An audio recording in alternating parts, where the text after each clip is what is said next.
Con Luca Stavarelli, gol importantissimo, quello del 2-0, quello che ha fatto insomma, la differenza, e poi una gestione di sfera importantissima del Sarzana stasera a Forte dei Marmi.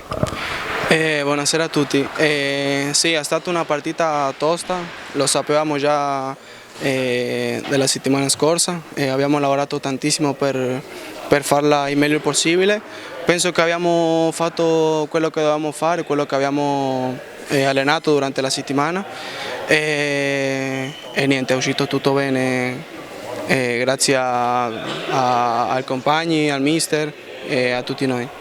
È stata una partita dove il primo tempo il Sarzana è stato praticamente impeccabile, nel secondo tempo un po' di sofferenza, ma anche questo dimostra il carattere della squadra.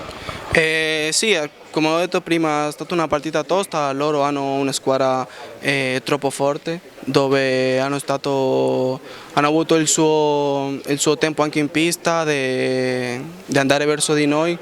Noi abbiamo approfittato quelle occasioni che abbiamo avuto in porta che hanno bastato per vincere la partita, ma complimenti a Forte che ha fatto una bella partita anche. Bene, complimenti a te Lucas, alla prossima. Grazie mille, saluti a tutti e alla mia famiglia anche.